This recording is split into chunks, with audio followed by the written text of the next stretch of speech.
नमस्कार साथियों, मैं सुनील कुमार आपका अपने YouTube channel Sunil study institute पर स्वागत करता हूं। साथियों, आज की क्लास 10th के लिए मैथ की वीडियो यहां पर हम शुरू करेंगे। तो इसमें जो क्लास 10th के लिए जो मैथ का चैप्टर है वो अध्याय 3 है। अध्याय 3 में प्रश्नावली 3.1 और 3.1 का इसमें साथियों भाग 2 और भाग 2 में इसमें साथियों हम प्रश्न 2 करा रहे हैं। भाग एक में हमने प्रश्न 1 आपको करा दिया है। अब हम भाग 2 की बात करेंगे। तो साथियों भाग 2 में जो प्रश्न दे रखा है उस प्रश्न को हम यहाँ पढ़ के यहाँ पर देखते हैं। साथियों, क्रिकेट टीम के एक कोच ने 3900 रुपये में 3 बल्ले तथा 6 गेंदें खरीदी। बाद में उसने एक बल्ला तथा उसी प्रकार की 2 गेंदें 1300 रुपये में खरीदी। तो इस स्थिति को बीजगणितीय तथा ज्यामितीय रूपों में व्यक्त कीजिए। तो साथियों, जो हमने आपको भाग 1 में प्रश्न 1 बताया था उसी प्रकार से प्रश्न 2 उसी प्रकार से आपको करना है। तो साथियों, जब हम प्रश्न 2 की बात करते हैं तो इसमें हमें क्या करना है, एक तो बीजगणितीय रूप बताना। क्या होता है साथियों इसमें बीजगणितीय रूप और जो दूसरा यहाँ रूप दे रखा है वो ज्यामितीय रूप देना है। तो साथियों, ये दोनों रूप यहाँ पर हमने प्रश्न 1 में आपको अच्छे से समझा दिए हैं और प्रश्न 1 में जब हमने बताया था उसी प्रकार से हम इसी प्रश्न को यहाँ पर हल करेंगे। तो इसमें भी हमें क्या बनाना है साथियों, समीकरण बनाने हैं। क्योंकि ये जो प्रश्नावली यहाँ पर जब इस प्रश्नावली में हम बात करते हैं, ये प्रश्नावली 3.1 है ना, वो 3.1 जो प्रश्नावली है वो अध्याय 3 है। उस अध्याय का नाम है 2 चरों वाले रैखिक समीकरण। तो इन सवालों से आपको 2 चरों वाले रैखिक समीकरणों के बारे में हम बात करेंगे। तो 2 चरों वाले जब रैखिक समीकरण की बात करते हैं तो इसमें दे रखा साथियों, क्रिकेट टीम के एक कोच ने 3900 रुपये में 3 बल्ले तथा 6 गेंदें खरीदी। तो उसमें दे रखा है 3900 रुपये में कितने गेंद, 3 बल्ले और साथियों 6 गेंदें यहाँ पर खरीदी। फिर बाद में उसने एक बल्ला तथा उसी प्रकार की 2 गेंदें 1300 रुपये में खरीदी। तो इस स्थिति को बीजगणितीय तथा ज्यामितीय रूपों में व्यक्त कीजिए। तो साथियों, अगर हम बात करते हैं यहाँ पर 3 बल्ले और 6 गेंदों की कीमत यहाँ पर मिलाकर दे रखी है तुम्हें 3900 रुपये। 3 बल्ले नहीं, 3 यहाँ जो बल्ले और आपकी जो 6 गेंदें उनकी जो कीमत है वो मिला के 3900 रुपये यहाँ इस जगह दे रखी है। इस जगह जब साथियों हम बात करते हैं तो यहाँ कहते हैं 1300 जो रुपये हैं, 1300 रुपये जो दे रखे हैं वो एक बल्ला और 2 गेंदों की बात हो रही है। तो इस जगह पर हमें ये नहीं पता साथियों कि एक बल्ले की कीमत कितनी है और 6 गेंदों में से एक गेंद की कीमत कितनी है। तो साथियों यहाँ पर हम मान के चलेंगे, यहाँ लिखेंगे हम माना एक बल्ला की कीमत, एक बल्ला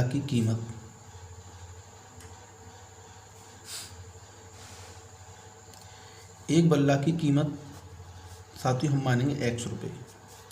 ऐसी साथियों इसमें हम आगे जब बात करते हैं तो एक गेंद की कीमत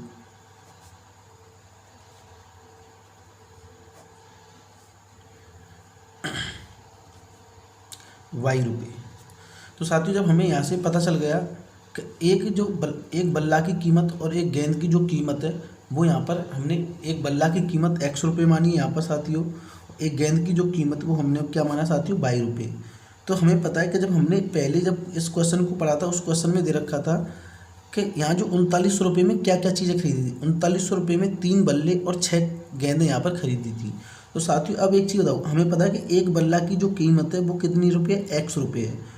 तो अगर हम 3 बल्लों की कीमत निकालेंगे तो साथियों हम एक बल्ला की कीमत से 3 बल्ले की कीमत हम यहाँ निकाल लेंगे। तो एक बल्ला की जो कीमत है वो X रुपये है। अगर हम 3 बल्लों की कीमत की जब बात करेंगे तो 3 गुणा X हो जाएगा। प्लस अब हमें पता है कि साथियों एक गेंद की जो कीमत है वो कितने Y रुपये है। जब हम यहाँ 6 गेंदों की जब बात करेंगे तो साथियों 6 गेंदों की जो कीमत है वो 6 गुणा Y रुपये होगी। तो यहाँ से पता चल रहा है कि साथियों 3 गेंद और प्लस 6 गेंदों की जो कीमत है, क्योंकि एक बल्ले की कीमत कितनी X रुपये, तो इसमें 3 का गुणा कर दिया तो 3 बल्लों की कीमत हो जाएगी साथियों। हमें पता है साथियों इस जगह एक गेंद की कीमत Y रुपये है, तो जब हम इसमें 6 का गुणा कर देंगे तो 6 गेंदों की कीमत हो जाएगी। अगर इन दोनों की जो कीमत को मिलाकर वो कितने रुपये हो रहे हैं साथियों, 3900 रुपये यहाँ पर हो रहे हैं। तो यहाँ से जो समीकरण बनेगा वो बनेगा 3x प्लस के 6y बराबर के 3900 रुपये। तो यहाँ से साथियों ये पहला आपका समीकरण बन गया। इस समीकरण को अगर हम आगे और हल करते हैं तो यहाँ से हम साथियों 3 कॉमन ले लेंगे, x प्लस के 2y बराबर के कितना हो जाएगा साथियों 3900 रुपये। तो साथियों यहाँ से अगर हम भाग देते हैं तो x प्लस 2y बराबर, ये 3 इधर साथियों किसमें, ये गुणा में ही दे रखा है, 3 जो दे रखा है वो इधर किसमें, गुणा में दे रखा है। तो इधर जब भाग में आ जाएगा तो साथियों ये 1300 हो जाएगा। जब 3 का इधर भाग दे देंगे तो 3900, जब 3 का भाग देंगे तो साथियों 1300 हो जाएगा। तो पहला समीकरण जो होगा वो x + 2y बराबर कितना हो जाएगा, 1300। अब जो दूसरा हम आगे जब बात करते हैं तो दूसरी चीज़ इसमें एक और चीज़ दे रखी है हमारी कि साथियों उसने कह रखा है क्या, तथा उसी प्रकार की, वो कह रहा है और एक बल्ला और उसी प्रकार की 2 गेंदें खरीदी। वो कितने रुपये में खरीदी साथी, 1300 रुपये में। तो जब हमें पता है कि एक बल्ले की जो कीमत है वो x रुपये है, प्लस उसने जो 2 गेंदें उसने खरीदी थी, 2 गेंदें, तो 2 गुणा गेंद की कीमत कितनी साथियों, 22 रुपये। वो कितने रुपये के बराबर होगी साथियों, 1300 रुपये की। तो यहाँ से ये दूसरा समीकरण बन जाएगा, वो बन जाएगा x + 2y बराबर 1300 बराबर के 0। तो साथियों ये आपका दूसरा समीकरण हुआ है। तो यहाँ जब हमने 2 समीकरण, एक समीकरण तो आपका ये दे रखा है साथियों x + 2y बराबर 1300, और एक समीकरण यहाँ दे रखा है x + 2y बराबर 1300। तो ये दोनों समीकरण यहाँ से हमारे बन गए, क्योंकि हमारी ये जो समीकरण दे रखे हैं ये 2 चरों वाले समीकरण हैं। तो साथियों जब हम आगे इसमें बात करेंगे तो हमारी जो दोनों समीकरण है वो समान है। यहाँ पर पहला समीकरण भी दे रखा है x + 2y बराबर 1300 है, और यहाँ साथियों दूसरा समीकरण भी दे रखा है x + 2y बराबर 1300। ये दोनों समीकरण बिल्कुल एकदम समान है। जब समान है तो इनमें से कोई से भी समीकरण, ये दोनों किस में हो गए, ये दोनों समीकरण बीजगणितीय रूप में। जब इन दोनों में से हमें फिर किस में करने साथियों, ग्राफीय रूप में। तो जब ग्राफीय रूप में करेंगे तो साथियों ये दोनों समीकरण एक जैसे यहाँ पर, तो दोनों में से एक को हल कर लो। तो हम बात करें कोई से भी को हल करें, समीकरण एक को जब हम हल करेंगे यहाँ पर समीकरण एक को, तो समीकरण एक दे रखा है x + 2y बराबर साथियों हो जाएगा 1300। जब हम यहाँ से मान निकालेंगे साथियों तो हम x बराबर ये रख सकते हैं क्या, 1300 माइनस के 2y, कितना हो जाएगा साथियों, 1300 माइनस के 2y। तो हम जब आगे इसमें बात करेंगे साथियों तो यहाँ हम बात कर लेंगे। तो ये पहला जो समीकरण है वो x प्लस के दे रखा है, x + 2y बराबर 1300। तो जब हम x बराबर खाली मान रखेंगे तो कितना होगा, 1300 माइनस के 2y, क्योंकि साथियों हमें x का मान निकालना है। और यहाँ ये जो प्लस में y था वो साथियों हमने इधर प्रक्षांतर कर लिया तो माइनस के 2y हो गया। तो यहाँ से तुम्हें पता है कि x के मान तुम्हें निकालने हैं और y के मान तुम्हें रखने हैं। तो x के मान तुम जब निकालेंगे तो y के मान ऐसे रखो कि तुम्हें हमारे छोटे छोटे मान आए। तो साथियों अगर हम यहाँ y बराबर 1 या 2 रखते हैं तो हमारे x के मान बहुत बड़े बड़े हो जाएंगे। तो हम ऐसे मान रखेंगे y के जो इसके पास में ही आ जाएं। जैसे अगर मैं y बराबर साथियों यहाँ 200 रखता हूँ, कितने रखता हूँ, y बराबर 200 अगर मैंने यहाँ रख दिया y बराबर, तो x बराबर जो मेरा मान आएगा वो 1300 माइनस, तो y को गुणा जब यहाँ करूँगा तो साथियों y का मान जब मैं इसमें रखूँगा 200 तो ये हो जाएगा 400। तो यहाँ से जब माइनस करेंगे तो साथियों x बराबर कितना हो जाएगा, 900। तो यहाँ से जब मुझे पता कि जब मैंने y बराबर साथियों 200 रखा था तो यहाँ कितना आ गया, y बराबर आपका 900। जब मैं एक और मान रखूँगा यहाँ y बराबर साथियों, तो y बराबर अब मैंने पहले रखा 200, तो अगर मैं y बराबर 300 रखता हूँ तो x बराबर जो मेरा मान आएगा वो 1300 माइनस के, तो y का मान इसमें गुणा करूँगा तो 2 गुणा, तो कितना हो जाएगा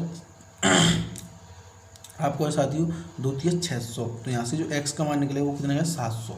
जब हम एक और हम सब 3 मान रखते हैं यहाँ पर, अगर आपको मान निकालने होते हैं जब ग्राफीय रूप में हम इसको ले जाते हैं तो 3 मान रखने होते हैं। तो आपका y बराबर 200 रख दिया साथियों, y बराबर 300 रख दिया, अब y बराबर हम रखते हैं 400। जब y बराबर हम 400 रखेंगे साथियों तो आपका x बराबर कितना हो जाएगा 1300 माइनस के 4 दूनी 800। तो यहाँ पर जो बच्चों साथियों कितने हो जाएंगे, 500। तो यहाँ से हमें पता चल गया कि जब हमने y का मान रखा था कितना 200, तो x का मान कितना आया हमारा 900। तो यहाँ से जो हमारे बिंदु, पहला जो बिंदु बनेगा वो ए बिंदु, फिर बी बिंदु, फिर सी बिंदु, यहाँ से ऐसे करके यहाँ से बिंदु बन जाएंगे। तो पहला जो बिंदु बनेगा साथियों हमारा 900, 200 पहला बिंदु हो जाएगा। फिर दूसरा जो बिंदु बनेगा बी वाला वो आपका बन जाएगा साथियों जब हमने y का मान 300 रखा था तो x का जो मान निकला था वो 700, तो 300 नहीं 700, 300 ये बिंदु बन जाएगा साथियों।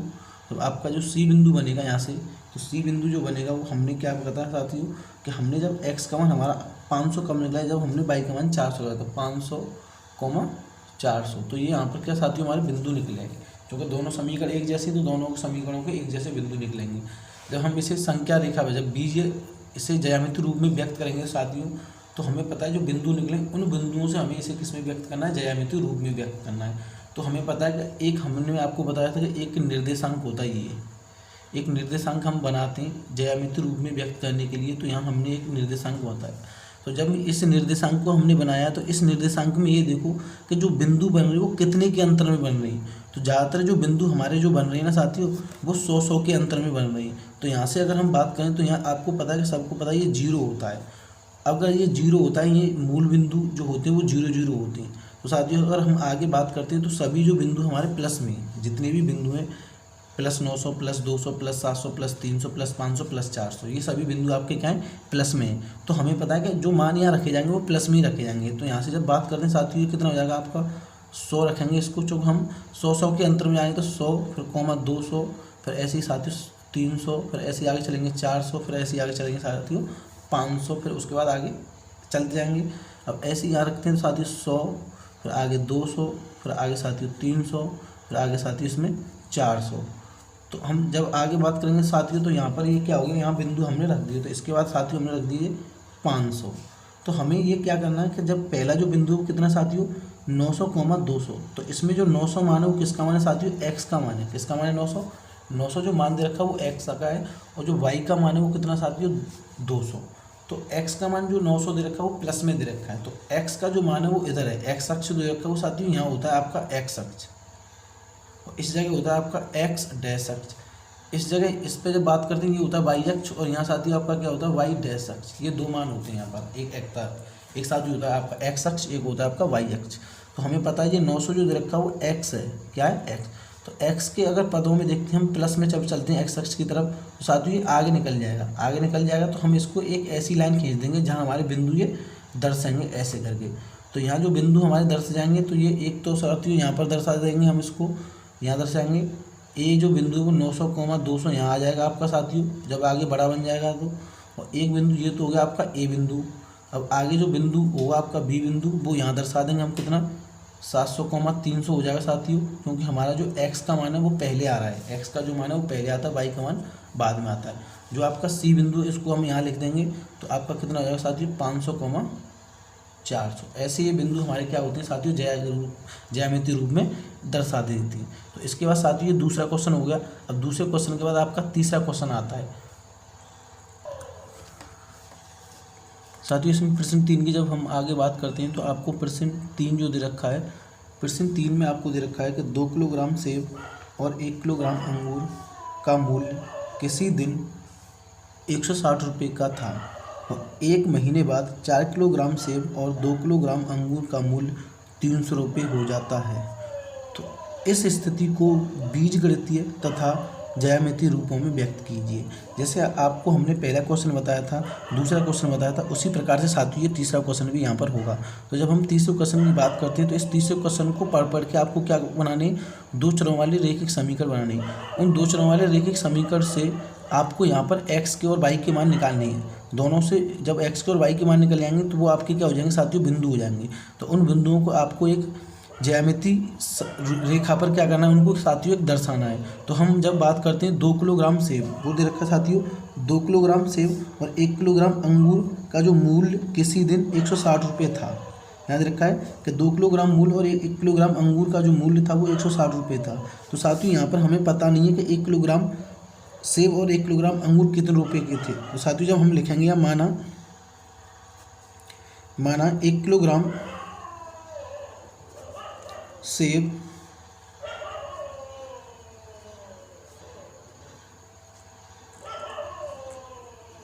का मूल्य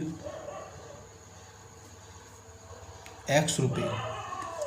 साथियों जब हमने यहाँ मान लिया कि 1 किलोग्राम सेब का जो मूल्य है वो कितना है x रुपये, तो ऐसे ही साथियों हम 1 किलोग्राम अंगूर का मूल्य भी यहाँ साथियों कितना मान लेंगे 22 रुपये।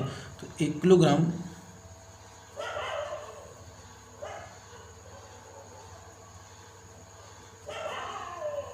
अंगूर का मूल्य y रुपये।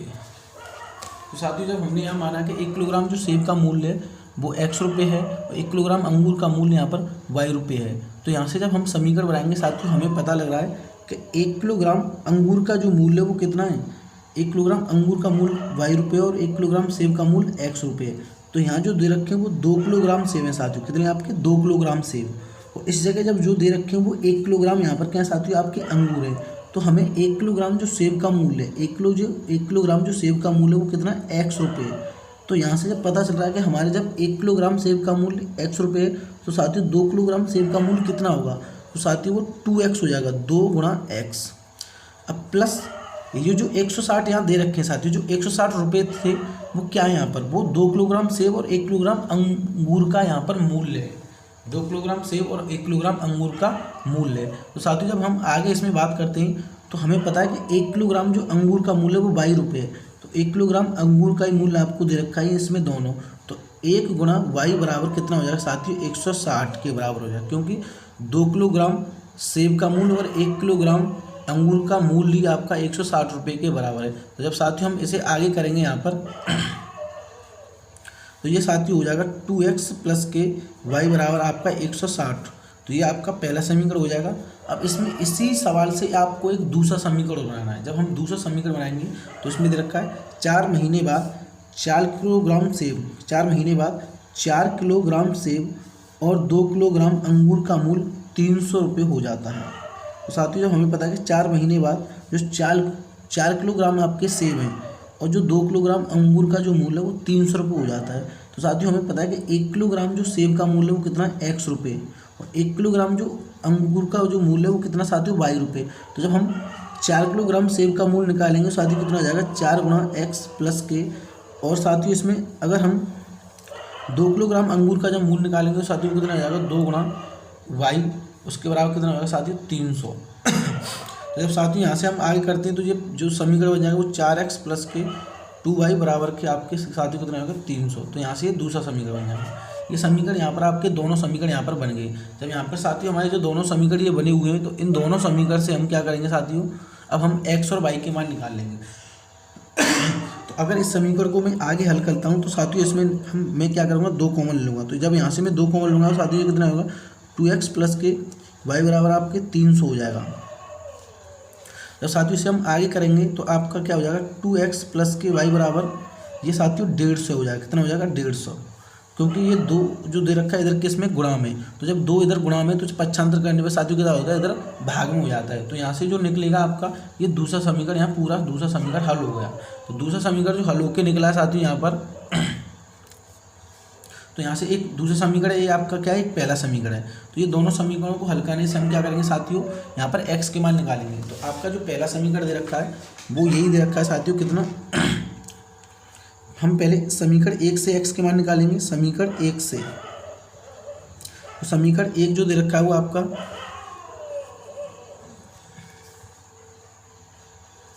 समीकरण 1 दे रखा है साथियों 2x प्लस के y बराबर 160। ये आपका समीकरण 1 है। तो जब साथियों यहाँ से हम y के जो मान निकालेंगे, या तो x के मान निकालो या y के मान निकालो, किसी के भी तुम मान निकाल सकते हैं। या तो तुम y के मान निकालो या x के मान निकालो, कोई से ही मान निकाल सकते हैं। या तो इसको तुम लिख सकते हो साथियों y बराबर 160 माइनस के 2x, बराबर 160 माइनस के 2x। या साथियों इसे तुम रख लो, इसको हम ये भी लिख सकते हैं क्या, कि 2x बराबर आप इसको ये भी लिख सकते हो 160 माइनस के y। इसको दोनों तरीक़ों में कोई से भी तरीक़ा से तुम इसको हल कर सकते हो। जब साथियों हम इसको हल करेंगे आगे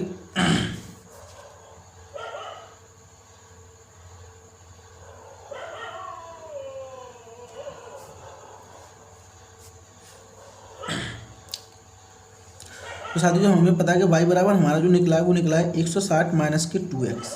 तो जब हमें पता है कि इसमें हमारे जो y के मान तो यहाँ निकलेंगे साथियों, हमें पता है कि इसमें जो y के मान निकलेंगे और x के मान हम ये क्या करेंगे, यहाँ पर रखेंगे। तो हमें x के मान ऐसे रखने साथियों जो हमारे y और x के मान कम अंतर में आए, मतलब उनका जो अंतर होगा वो कम आए। तो हमें x के मान रखना है और y के मान क्या करने यहाँ पर निकालने हैं। तो जब साथियों मैं x बराबर अगर यहाँ 50 रखता हूँ, कितना रखता हूँ, x बराबर अगर मैंने 50 रख दिया तो मेरा y का मान क्या होगा साथियों, y बराबर जो होगा मेरा 160 माइनस के 100 हो जाएगा। तो मेरा y बराबर जो मान निकलेगा वो कितना निकलेगा साथियों, तो मैं 160 में से -100 करूँगा तो कितना आएगा साथियों, 100 हो जाएगा। यहाँ पर मेरा कितना बचेगा, 60 बचेगा। तो मुझे पता है कि अगर मेरा x का जो मान है वो कितना है, आपको x का जो मान है यहाँ पर मैंने कितना रखा था साथियों, 50। तो उससे मेरा जो y का मान निकला वो कितना निकला साथियों, 60। तो ऐसे ही अगर मैं इसमें आगे जब मैं मान रखता हूँ x के, तो इसमें ऐसे ही आपको साथियों y के मान निकलेंगे। तो जब हम मैं आगे में साथियों जब मैं x बराबर इसमें रखता हूँ 100, आपका जो y का मान होगा वो y बराबर हो जाएगा आपका 160 माइनस के 2 गुणा 100। तो साथियों y बराबर आपका हो जाएगा 160 माइनस के 200। तो y बराबर कितना हो जाएगा, y बराबर आपका हो जाएगा -40। तो जब मैंने x का मान 100 रखा था साथियों, तो y का मान कितना निकला है -40।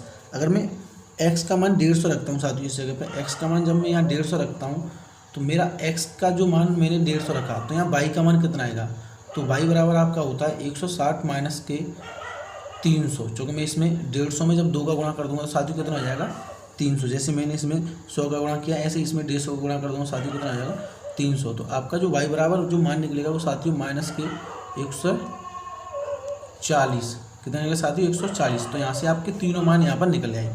तो साथियों जब हमारे जो बिंदु बनेंगे समीकरण 1 से जो बिंदु बनेंगे यहाँ पर हम लिख देते हैं कि ए जो बिंदु बनेगा मेरा, यहाँ से हम लिख देंगे ए जो बिंदु बनेगा मेरा, तो जब मैंने x का मान 50 रखा था तो साथियों जो y का मान निकला था वो कितना निकला 60। जब b बिंदु जो मेरा बनेगा, तो जब मैंने x का मान साथियों 100 रखा था तो y का मान कितना निकला था -40। तो साथियों इसमें जब हम आगे बात करते हैं c बिंदु के लिए, तो c बिंदु में जब मैंने x का मान साथियों 150 रखा था तो y का मान कितना निकला -140। तो यहाँ से मेरे बिंदु a बिंदु निकले हैं साथियों, b बिंदु निकले हैं और c बिंदु निकले हैं, दोनों यहाँ पर बिंदु मेरे निकले हैं। जब मैं इसमें समीकरण 2 की बात करता हूँ, तो इसमें जब साथियों हम समीकरण 2 की बात करेंगे, समीकरण 2, तो आपको जो समीकरण 2 दे रखा है, इसमें समीकरण 2 दे रखा है 2y प्लस के x 2x प्लस के y बराबर साथियों आपके 150। तो आपको ये समीकरण 2 दे रखा है। तो जब यहाँ से मैं y बराबर निकालूंगा साथियों, तो मुझे पता है कि हमेशा मैंने बताया कि ज़्यादातर जो y होता है वो प्लस में ही होता है। तो आपको 150 माइनस के 2x हो जाएगा, क्योंकि ये जो प्लस के 2x है वो क्या हो जाएंगे, इधर पक्षांतर हो जाएंगे। तो कितना हो जाएगा y बराबर माइनस के 150, y बराबर 150 माइनस के 2x। तो यहाँ से मुझे पता लग रहा है कि मेरे y के मान मुझे निकालने ही और x के मान यहाँ रखने। तो x के मान जो मैं रखूँगा साथियों, जब मैं x बराबर यहाँ 50 रखता हूँ, कितना रखता हूँ x बराबर 50। जब मैंने x बराबर 50 यहाँ रखा है समीकरण में, तो y बराबर 150 माइनस के 100। तो यहाँ से जो मान निकलेगा साथियों मेरा 50 निकलेगा। तो ये y का जो मान हो गया वो कितना होगा साथियों 50। जब मैं आगे बात करता हूँ, अगर मैं x बराबर साथियों यहाँ 100 रखता हूँ, x बराबर अगर मैं 100 रखता हूँ, इसमें मुझे मान ऐसे रखने जो हमारे y और x के मान क्या होंगे साथियों पास पास में आ जाए। हम ऐसे मान देखते हैं कि मेरे y और जो x के मान किस में आ जाए साथियों पास पास में आ जाए। तो अगर मैं x बराबर 100 रखता हूँ तो साथियों तो मेरा y बराबर जो मान आएगा वो निकल के आएगा साथियों 150 माइनस के, जब इसमें 150 को गुणा करूँगा साथियों कितना आ जाएगा 200। तो ये सब साथियों जब हमारा जो y का मान निकलेगा वो कितना निकलेगा -50। तो जब मैं यहाँ से मुझे पता है y का मान जो निकला वो -50 निकला। ऐसे ही मैं एक और मान रखूँगा, यहाँ पर हम 3 मान रखते हैं। तो साथियों जब हम x बराबर अगर हम रखते हैं 150, जो मेरा y का मान निकलेगा वो 150 माइनस के, तो 150 दूनी 300, तो ये 300 हो जाएगा साथियों। और जो y बराबर मेरा मान निकलेगा वो कितना निकलेगा 150 में से 300 माइनस के, तो माइनस के 150। तो साथियों जब हम इसमें आगे बात करते हैं तो यहाँ से मेरे समीकरण 2 से भी बिंदु बनेंगे। तो समीकरण 2 से जो बिंदु बनेंगे, यहाँ से ए का जो बिंदु बनेगा, समीकरण 2 से जो बिंदु बनेंगे, ए का जो बिंदु बनेगा मेरा, तो यहाँ से तुम बिंदु साथियों यहाँ पर बिंदु बना सकते हैं। जब हम बिंदु बनाएंगे यहाँ पर साथियों, तो मैंने x का मान जब 50 रखा था तो y का मान कितना निकला था साथियों 50। b बिंदु बनाएंगे साथियों, जब मैंने x का मान 100 रखा यहाँ पर, तो इस जगह मेरा जो y का मान निकला था वो -50 निकला था। जब मेरा c बिंदु जो बनेगा मेरा, तो c बिंदु जो बना है वो मेरा बना है जब x का मान मैंने 150 रखा था तो y का मान निकला है वो -150 निकला है। तो मेरे यहाँ पर आपके समीकरण 2 से ही बिंदु निकले साथियों, समीकरण 1 से ही बिंदु निकले। अब इन बिंदुओं को हम एक रेखा पर यहाँ पर दर्शा देंगे। तो उस रेखा पर आपको जब इन बिंदुओं को दर्शाएंगे तो वहीं से क्या हो जाएगा साथियों, आपका ग्राफीय रूप यहाँ पर हल हो जाएगा। तो जब से साथियों इसको ग्राफ पर हम दर्शाते हैं साथियों, जो बिंदु हमने समीकरण 1 से और समीकरण 2 से निकाले थे उन बिंदुओं को हम इस रेखा पर दर्शा देंगे। ये जो ज्यामिति निर्देशांक होता है, इस निर्देशांक पर हम उन बिंदुओं को यहाँ पर दर्शा देंगे।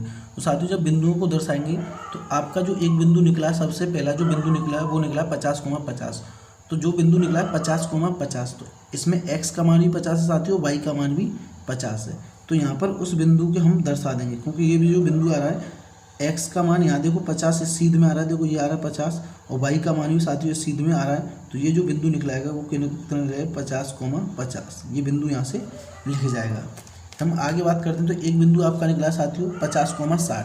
तो जब हम आगे बात करते हैं तो एक x का जो मान है वो तो 50 ही है, पर y का जो मान है वो 60 है। तो यहाँ से जो बिंदु निकलेगा 50,60। तो साथियों ये बिंदु भी लिख गया। तो अब दूसरा जो बिंदु निकला है वो यहाँ पर इसमें निकला है, जो इसमें जो मान निकला है वो निकला है 100,-50। तो इसमें जो 100 दे रखा है वो साथियों किसका मान है, वो x का मान 100 है, और जो y का मान है वो -50 है। तो x का जो मान है वो 100 इस सीध में आ रहा है, और y का जो मान है वो 50 इस सीध में आ रहा है। तो अब हम आगे बात करते हैं, जो दूसरा मान निकला है साथियों इसमें निकला है 100, और साथियों उसमें दे रखा है -40। तो जब 100, निकालेंगे साथियों इसमें, तो यहाँ पर मैंने दे रखा है 100, क्योंकि साथियों जो 40 है वो आपका माइनस में x का जो पहला जो मान होता है वो x का होता है, दूसरा जो मान होता है वो y का मान होता है। तो यहाँ से ये आपके अगर समीकरण जो दर्शाएंगे यहाँ पर ये लाइन खिंच जाएगी साथियों ऐसे करके, ये पूरी लाइन यहाँ से ऐसे जाएगी और ये दूसरी लाइन यहाँ से ऐसे जाएगी। तो ये दोनों रेखा हमने यहाँ पर खींच दी। तो यहाँ से हमें कितने, हमारे जो 6 बिंदु निकले, अभी हमने 4 बिंदु दर्शाए, तो 2 बिंदु जो और रह गए वो इस साइड में यहाँ पर दर्शाएंगे साथियों। जो x का जो मान है वो यहाँ पर कितना दे रखा है, x का जो मान दे रखा है वो 150 है, और जो y का मान दे रखा है वो -150। तो ये 5वां बिंदु हो गया। तो हम 6वें बिंदु को यहाँ दर्शाएंगे साथियों आपका 150 है, -140। तो ये जो बिंदु मैंने दर्शाए वो साथियों कॉपी पर मैंने यहाँ दर्शाएं। जब आप इसमें अपनी कॉपी में दर्शाएंगे तो साथियों ऐसे ही लिख के आपको अच्छे से दर्शाने, क्योंकि आपको देखना है कि +60 किधर है, -60 किधर है, -150 किधर है, -50 किधर है, वो आपको यहाँ देखकर अच्छे से लाइन खींच दे, एकदम सीधी लाइन खींचनी है। तो साथियों ये प्रश्नावली 3.1 यहाँ पर आपकी ख़त्म हो गई, जो अध्याय 3 की है। तो साथियों आपको अगर हमारे समझाने की जो तरीका समझ में आया तो हमारी वीडियो को ज़्यादा से ज़्यादा लाइक करें, और इस वीडियो को अपने दोस्तों में ज़्यादा से ज़्यादा शेयर करें, और हमारे चैनल को ज़्यादा से ज़्यादा सब्सक्राइब करें। थैंक यू साथियों।